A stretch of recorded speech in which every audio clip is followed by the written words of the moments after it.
Hi friends, my name is Suchit, your maths teacher and also a rated chess player.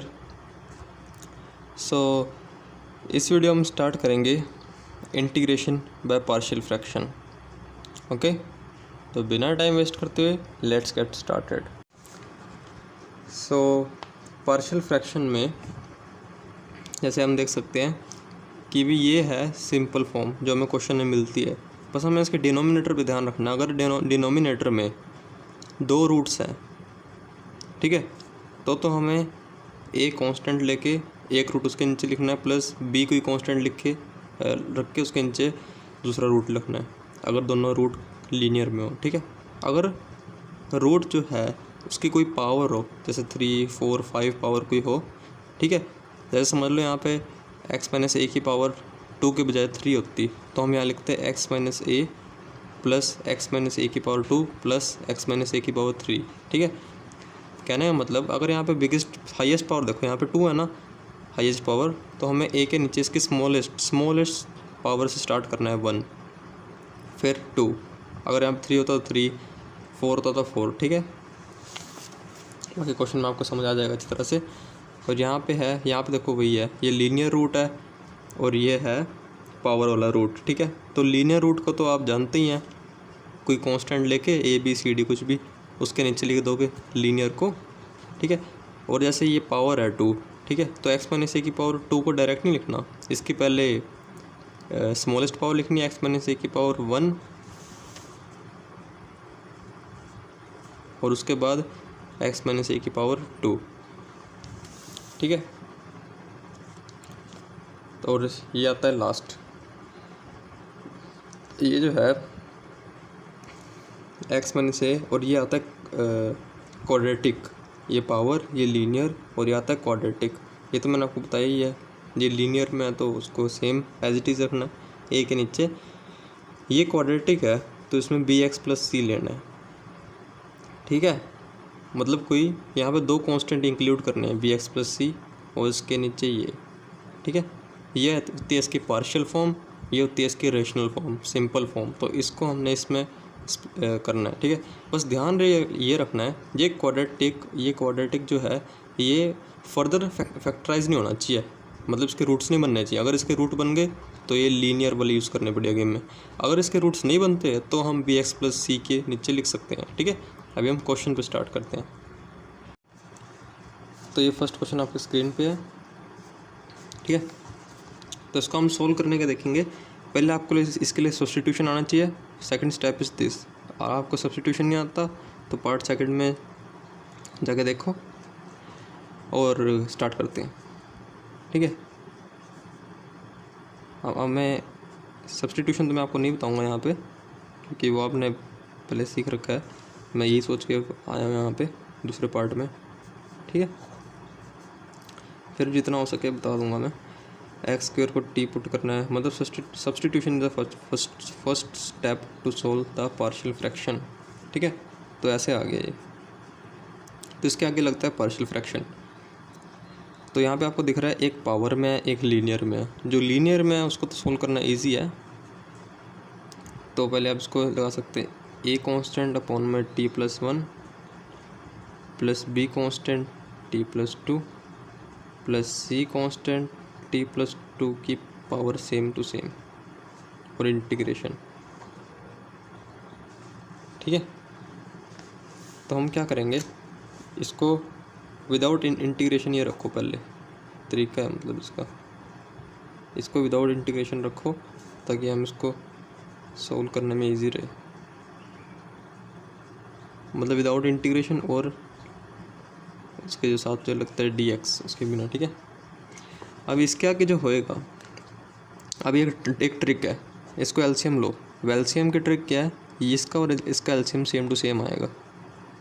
T plus 1 T plus 2 का square, ठीक, T plus 1 T plus 2 का square 1. ठीक है, तो यहाँ पे हम लिख सकते हैं टी प्लस 2 का स्क्वायर. सो यहाँ मैंने एलसीएम ले लिया. ठीक है, ये सेम टू सेम मैंने कहा था ये रहेगा वाले से, तो ये इससे कैंसिल हो गया। ठीक, आई होप आपको एलसीएम लेना आता है, तो मैंने ज़्यादा टाइम लगाया इस पर। तो ऐसे आ गया ये। अब इसके आगे आता है मोस्ट इम्पॉर्टेंट स्टेप। अब वैसे एक टफ स्टेप भी है, बट हम इजी स्टेप सोचते तो हम उसी पे जाएंगे। बहुत इजी स्टेप है।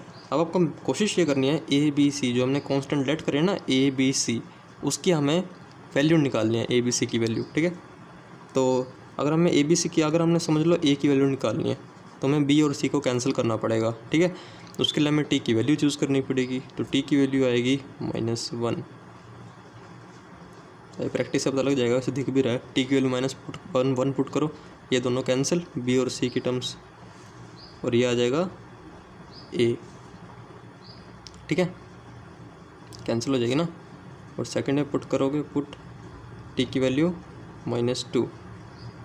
ठीक है, अब टी की वैल्यू -2 रखो, ये कैंसिल, ये कैंसिल, और ये आ जाएगा 1 = -c, c = -1।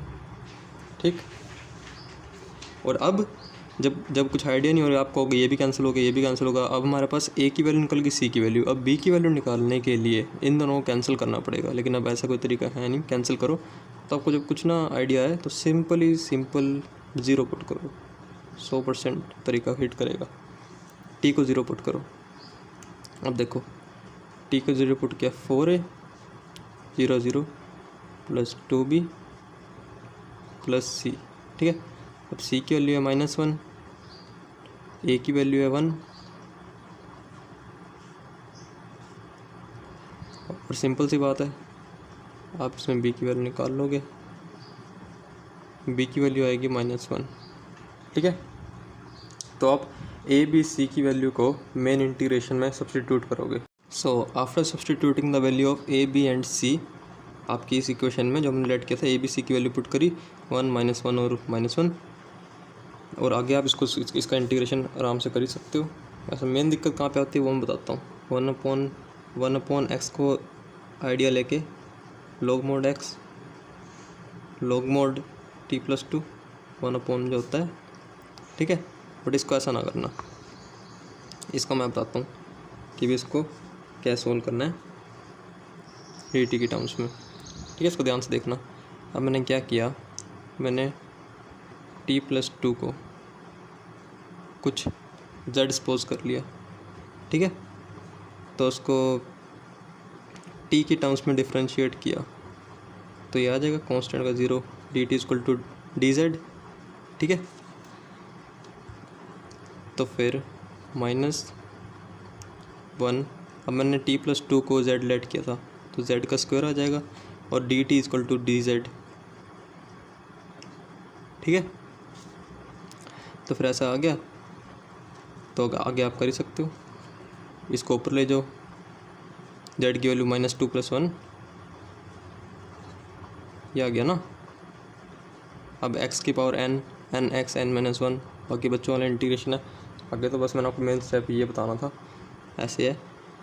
और ये चीज़ नहीं भूलनी, हमने हमारे पास डी एक्स के टर्म्स में हमने इंटीग्रेशन करना था, तो t को हमने x² लेट किया था। ठीक है, तो t को x² को वापस सब्स्टिट्यूट करना है उसको नहीं भूलना, इसके लिए मार्क्स कट जाते हैं। और +c लगाना, ये भूल के तो बस काम खत्म। इंटीग्रेशन इसके बिना कुछ भी नहीं है, अधूरा है। c लगाना है, +c is a constant of integration. ठीक है, तो नेक्स्ट क्वेश्चन चलते हैं। ये हो गया। सो ये है सेकंड टाइप का इंटीग्रेशन, मतलब पार्शियल फ्रैक्शन में आता है। वो फर्स्ट टाइप थी, ये सेकंड टाइप है। इसमें आपको दिख रहा होगा कि भी एक क्वाड्रेट बन रहा है।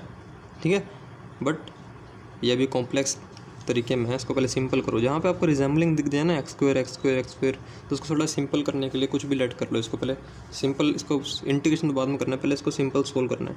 x² को t लेट करो, x² को t लेट किया, t+1 t+4 t+3 t-5। Okay, dx रहने दो इसको, हमने सिर्फ सहूलियत के लिए लिया इसको। अभी ऐसा ना कर देना, उसको डिफ्रेंशिएट करके ds को भी एलिमिनेट कर देना, ऐसा नहीं करना। हमने सिर्फ सहूलियत के लिए लिया, हम करेंगे dx के टर्म्स में ही। बताता हूँ आपको कैसे। अब आप इसको ओपन करो, अंदर मल्टीप्लाई करके t² + 4t t² + 4t T plus 4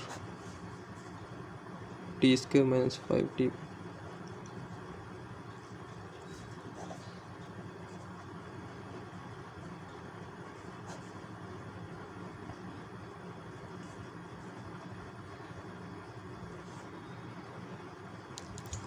ये देखो मैंने इसको यहाँ पे ऐसे लिख दिया, इसमें कोई दिक्कत नहीं है।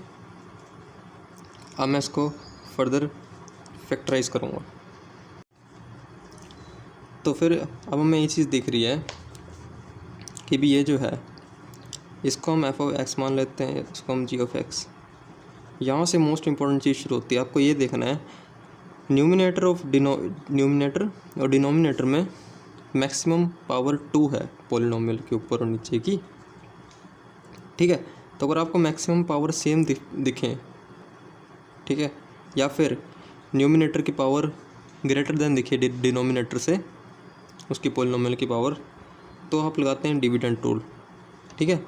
और नहीं तो हम दूसरा रूल देखते हैं, बट पहले जो मैंने बताया अब उसको अप्लाई करते हैं। तो मुझे पावर सेम दिख रही है तो इसमें लगाते हैं ये T square minus 2t minus 15, ठीक है। इसको 1 पे T square minus 2t minus 15। अब साइन चेंज करो, माइनस प्लस, जिनको ये डिविडेंड नहीं आती उनके लिए बता देता हूँ, प्लस 19, ठीक। अब हमने बचपन में 10th क्लास में भी रूल पढ़ा था ये, तो इसको मैंने फैक्टराइज करके ऐसे लिख लिया। नेक्स्ट मतलब इसको कंप्लीट करते हैं। Integration 1dx 70 plus 19 t plus 3 ऐसे आ गया, ठीक है। तो अब ये सिंपल हुआ, सिंपल इक्वेशन में आया। तो हम इसको सिंपली जैसे हम करते हैं इसको हम स्प्लिट करके कर लेंगे, t plus 3t minus 5, okay. इसको इसके ना कोफिशिएंट स्प्लिट कर लेते हैं ऐसे करके, ठीक है। तो मैंने आपको जैसे ट्रिक बताई थी कि इसके डिनोमिनेटर सेम आते हैं, तो फिर a t minus 5 plus b t plus 3, ठीक है, t प्लस 3 t 5, तो इनसे कैंसिल हो जाएंगे। तो 70 plus 19 a t minus 5 plus b t plus 3, ठीक है। तो मैंने वही कहा था। अब t को सिंपली अगर आप पुट t इक्वल टू 5, अगर आप t को 5 पुट करेंगे तो ऐसे आ जाएगा, मतलब 8 भी आ जाएगा, ठीक है। तो आप सिंपली इसके आगे b की वैल्यू निकाल सकते हैं। और मैं आपको मेन कंसेप्ट पे ध्यान दे रहा हूँ, पुट t इक्वल टू -3। अब t को -3 पुट करो, ये कैंसिल, -3 मतलब -8 ऐसे आ जाएगा। यहाँ पुट करो -3, 10 प्लस 19, तो इसको सॉल्व करोगे a की वैल्यू आ जाएगी। अब इसको सॉल्व करोगे b की वैल्यू आ जाएगी, इसको b की वैल्यू, इसके लिए a की वैल्यू, ठीक है। अब जब कुछ नहीं, अब इसमें कॉन्स्टेंट ही हम 2 ले रहे हैं तो c की नीड नहीं है, ठीक है। तो आप a और b को यहाँ पुट करके आराम से इसका इंटीग्रेशन सॉल्व कर सकते हैं। So after substituting the value of a and b you have require equation is this, okay. समझ गए ना, a और b की वैल्यू पुट करनी थी। तो हम इसको, एक इम्पॉर्टेंट चीज़ आती है इसके लिए जिसमें बहुत ज़्यादा ध्यान रखने वाली बात है। ये तो चलो dx के टर्म्स में इंटीग्रेट हो जाएगा, इसका तो कोई फ़र्क नहीं पड़ता। लेकिन इसको अगर आपने dx के टर्म में इंटीग्रेट करना है, इसको भी dx के टर्म में इंटीग्रेट करना है, तो इसको इसकी वैल्यू वापस देनी पड़ेगी। वापस देनी पड़ेगी, मतलब ये सेपरेट कर लिया, रूल है, ये भूलने वाली बात, यहाँ भूलना ना, हमने सिर्फ ईजी करने के लिए x स्क्वायर को t लेट किया था, ठीक है, ताकि हमें ज़्यादा दिक्कत से सोल्व ना करना पड़े। 15, बट अगर हम डी एक्स की टर्म जिसकी टर्म में डिफ्रेंशिएट करना है उसको वापस सब्सटीट्यूट करना जरूरी है, होनी भी ठीक है। दिक्कत कहाँ से, बहुत इंपॉर्टेंट चीज़ है, कई बार मिस हो जाती है, इसलिए बता रहा था। तो मैं अब इसको फर्दर फैक्टराइज करूँगा। ओके, तो हम क्या करेंगे, कांस्टेंट का डिफरेंशिएशन एक्स, ठीक है, 1/4। और ये आपको पता है, मैंने शायद फार्मूला लिस्ट प्रोवाइड कर दी थी या फिर कर दूंगा वीडियो के लास्ट में। एक्स स्क्वायर और ये, इसको हम लिख सकते हैं, इसको अगर 3 को हम रूट भी लगा दें और इसका स्क्वायर भी लगा दें, रूट भी लगा दें स्क्वायर भी लगा दें, कोई फ़र्क नहीं पड़ता। अब आपको पता क्या चलेगा, देखो 1/4 को बाहर निकाला तो ये बच जाएगा ये चीज़, माना ये बेसिक इंटीग्रेशन है फिर भी 1 में एक्स स्क्वायर प्लस ए स्क्वायर, ये होता है 1/a tan inverse x upon में a प्लस सी, ठीक है, ये तो हो जाएगा। और बात रही यहाँ पे, तो 27/4 बाहर, एक्स स्क्वायर माइनस दिस, तो हम लिख सकते हैं इसको रूट भी स्क्वायर भी, ठीक है। पता कैसे चलेगा, बस फार्मूला अगर ध्यान में होगा तो ये अपने आप चीज़ें आइडिया आ जाएगी। अभी हो गया 1 में एक्स स्क्वायर माइनस ए स्क्वायर, एक्स स्क्वायर माइनस ए स्क्वायर वो होता है 1/2a, ठीक है, 1/2a log of mode of x minus A upon में एक्स प्लस ए। ओके, तो यहाँ पे इसका इंटीग्रेशन सॉल्व होता है और लास्ट में प्लस सी लगाना नहीं भूलना। ओके, अभी एक और क्वेश्चन डिस्कशन करते हैं। सो ये नेक्स्ट क्वेश्चन है, ये एक्चुअल में एक ट्रिकी क्वेश्चन है। इसका मतलब इसकी स्टैंडर्ड मतलब दिखता कैसे है, इसको मेमोराइज कर लीजिए कि भी ब्रैकेट में ये चीज़ और ये +1 के साथ, ठीक है। तो इसमें ट्रिक क्या है, ये जो आपको पावर दिख रही है एक्स की पावर 3, इससे एक कम पावर मतलब एक्स स्क्वायर से मल्टीप्लाई और एक्स स्क्वायर से डिवाइड कर लो क्वेश्चन को। ओके, तो आपका इससे क्वेश्चन ख़त्म हो जाएगा। देखिए कैसे, एक्स क्यूब +1, मैंने क्या कहा, एक्स स्क्वायर से मल्टीप्लाई डिवाइड करना है और कुछ भी नहीं करना, ठीक है। अब हमने क्या किया, एक्स क्यूब को डिक्लेट कर लो, कर लिया, 3x² dx dt, ये तो बेसिक है। तो 3x² dx equal to dt, मैंने क्या किया, 3 से मल्टीप्लाई 3 से डिवाइड, क्योंकि 3x² dx dt, ठीक है। इसको मैंने dt पुट कर लिया, एक्स क्यूब को मैंने t माना था, एक्स क्यूब को मैंने t माना था +1, तो हो गया सिंपली इसका इंटीग्रेशन। अब आगे क्या है, अब इसको 1/t dt प्लस इंटीग्रेशन 1 में t +1,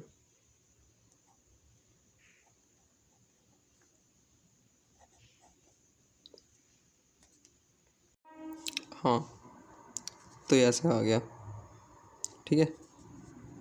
तो हम क्या करेंगे, जैसे हम पार्शियल फ्रैक्शन करते हैं नॉर्मली, इसको वैसे ही कर लेंगे, 1t plus b/t +1 tt +1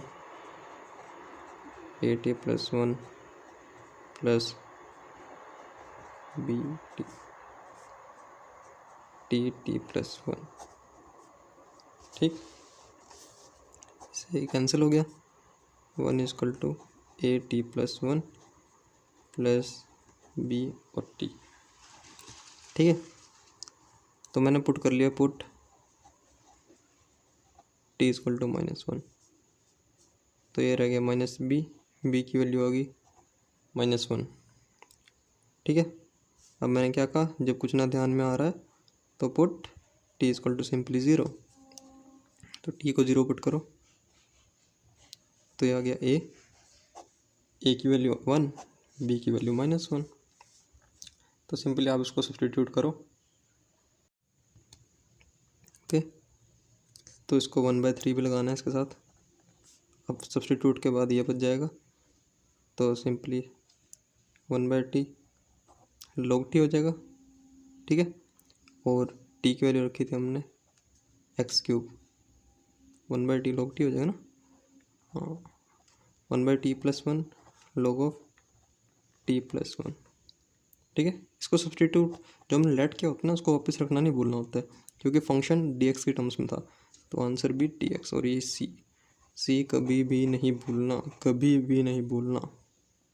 okay, तो नेक्स्ट क्वेश्चन चलते हैं। तो ये है last question of this video. Hardest question कहते हैं इसको,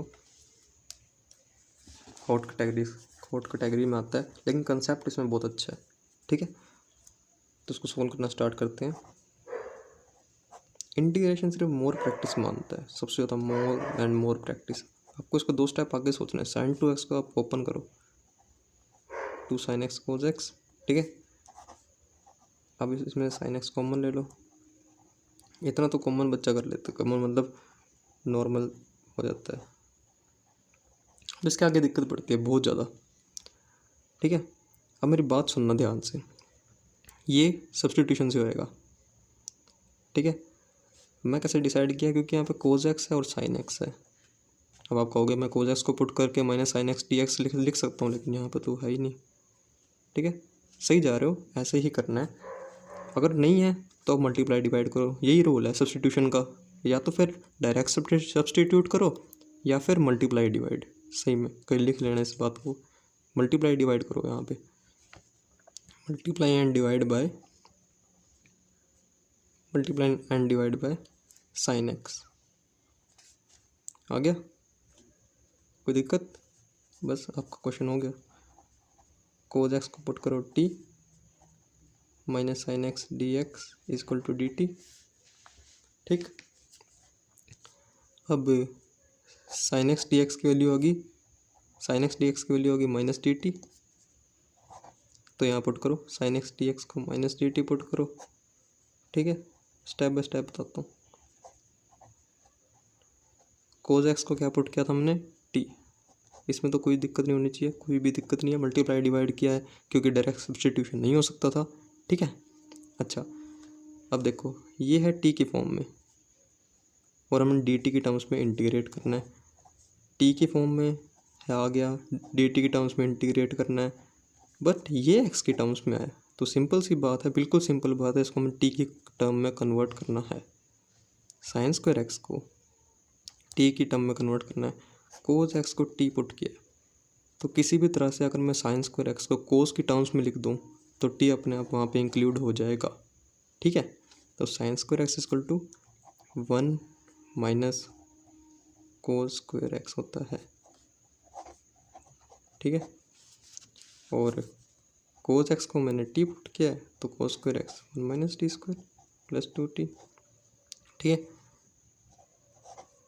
तो मैंने क्या कहा था, इसको और सिंप्लीफाई करो, a² - t² a + t और ये -t 1 + 2t।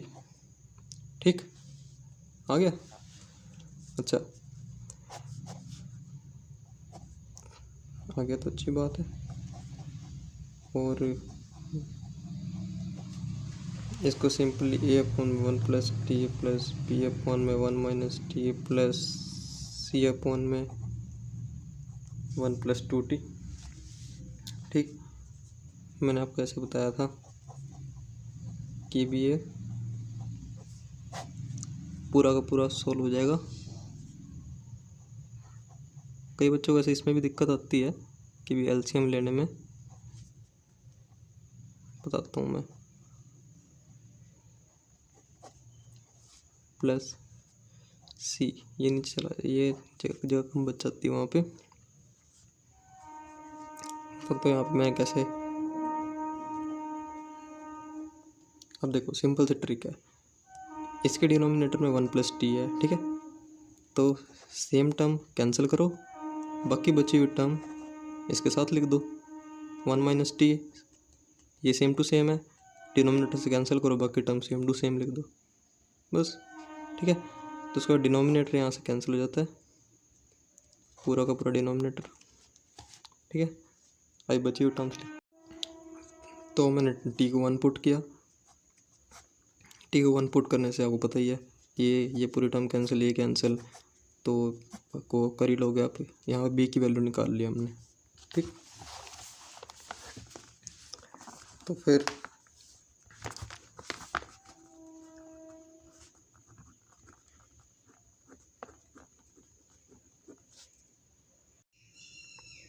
तो टी की वैल्यू रख दी मैंने -1। तो टी की वैल्यू -1 रख के आप सॉल्व करेंगे तो यहाँ पे ए की वैल्यू भी आ जाएगी। उसके बाद मैंने कहा था जब कुछ आइडिया ना आए, कुछ कैंसिल होने का आइडिया ना आए, तो टी को 0 पुट करो। ठीक है, टी को जब हम 0 पुट करेंगे गिवन टर्म में तो a + b + c = 1 आ जाएगा। देखना, ए की वैल्यू रख दी, बी की वैल्यू, सी की वैल्यू मतलब निकालनी है, ए और बी की निकालगी ना, तो सी की वैल्यू हम ऐसे निकाल लेंगे। तो ये ट्रिक होती है वैसे ही बता देता हूँ एलसीएम की, जो मैं इसको बेस को सेम बनाने के लिए यूज़ करता हूँ। 3 से मल्टीप्लाई डिवाइड, 6 बेस सेम आ गया, तो 3 - 1 2, 2/6 1/3। अब इसको सी की वैल्यू रख दी 4/3। Okay, so after substituting the value आपके पास ये आ जाएगा। ठीक है, तो आई थिंक आप इसको आराम से इंटीग्रेट कर सकते हैं। 1/t dt + 1/6 1/t dt + 4/3। ठीक है, तो इसका आ जाएगा log of 1 + t, इसका आ जाएगा log of 1 - t log of 1 + 2t। ठीक है, प्लस c। बट इम्पोर्टेंट बात यह है कि भी t को cos x पुट करना बिल्कुल भी ना भूलना, क्योंकि x के टर्म्स में हमसे डिफरेंशिएशन मांगा था, सॉरी इंटीग्रेशन मांगा था, तो हम लास्ट में भी x के टर्म्स को वापस से रिप्लेस कर देंगे। ओके, आई होप आपको ये वीडियो अच्छा लगा हो तो लाइक करिएगा, शेयर करिएगा, सब्सक्राइब करिएगा, और बाकी न्यू मेथड बताऊंगा मैं आपको नेक्स्ट वीडियो में। इस लेक्चर में इतना ही। अगर कोई डाउट हो तो कमेंट सेक्शन में लिखिएगा। बाय।